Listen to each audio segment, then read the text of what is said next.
Hey clean coders! In this video we're going to cover 4 types of code duplication: the plain code duplication, the argument list code duplication, the conditionals code duplication, and the templates code duplication. So let's just dive in. So the first code duplication that we're going to cover is the plain one. So we have here this two functions, foo and bar, and foo accepts an array and does bubble sort, and then it prints the first item in the array. Amazing. And then bar says I'm bar, and then it bubble sorts the array and it prints the last item. Okay, cool. So obviously the duplicate part is the bubble sort. So we'll, in this simple case, just extract it to a function.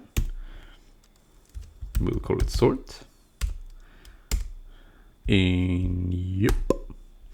And now we've achieved two things. We've solved the duplicate code, and we've made the code in our foo and bar functions declarative, meaning we don't just see like for loops and need to read them in order to understand what exactly they're doing. We just see sort all, so sort array, and we easily understand what the code is doing. Awesome. So next one. So this is the argument list code duplication, and here what we have are 4 functions.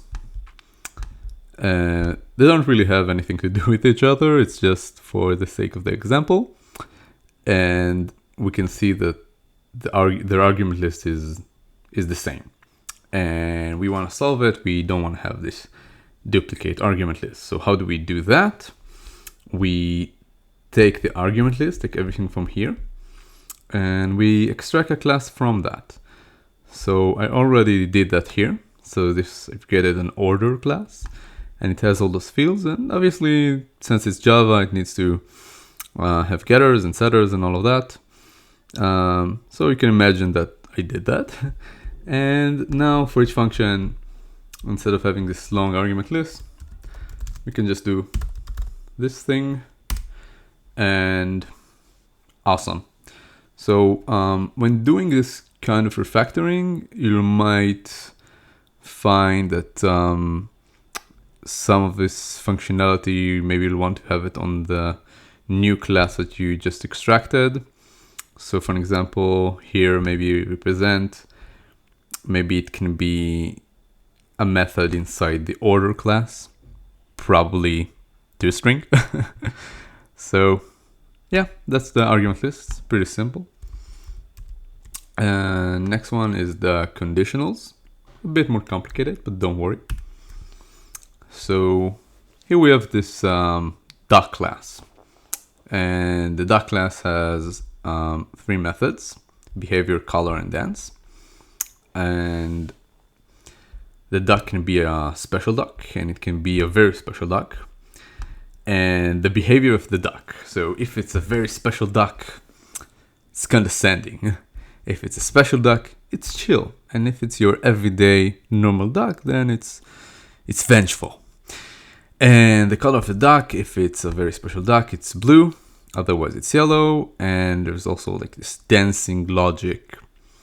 And the duplication part is the conditionals, meaning we have, for example, is very special duck. We can say it here, here, here, and we don't want to have all this if statements duplicated all over the place.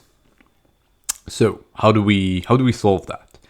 Well, we solve it by using polymorphism.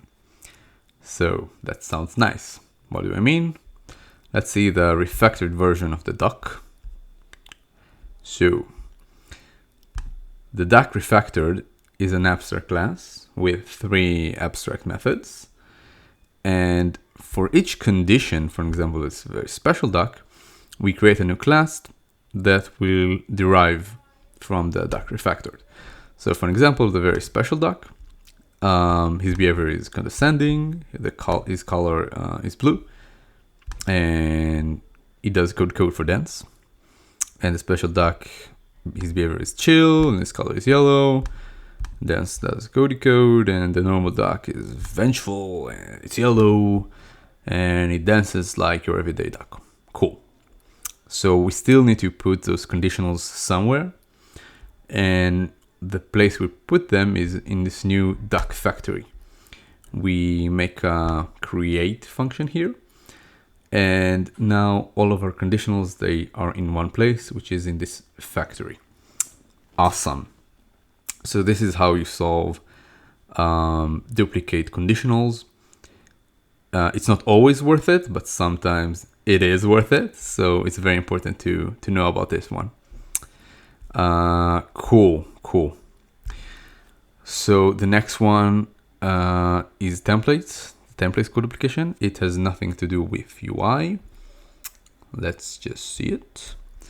So templates. So we have here this foo1 function. What does it do?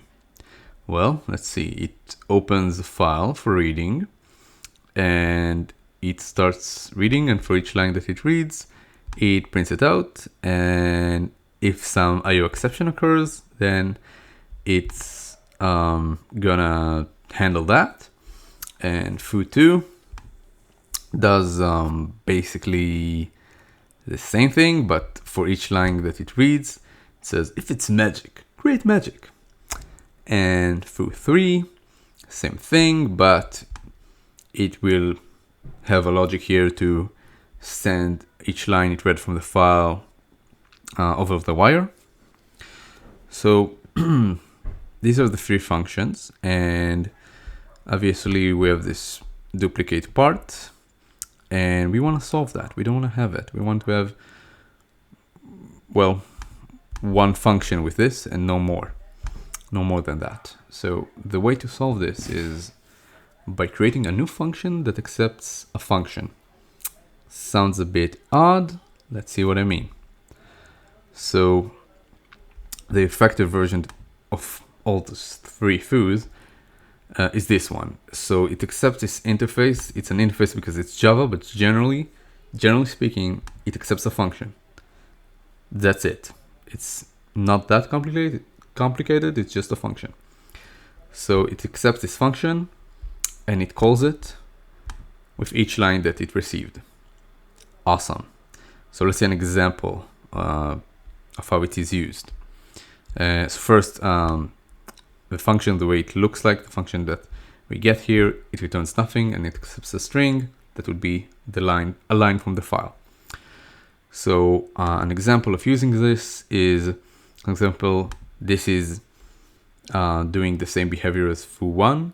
We send in this print method, and it will be sent here, and then it will be called here, and it will behave exactly the same as foo1. This will behave exactly the same as foo2. Cool.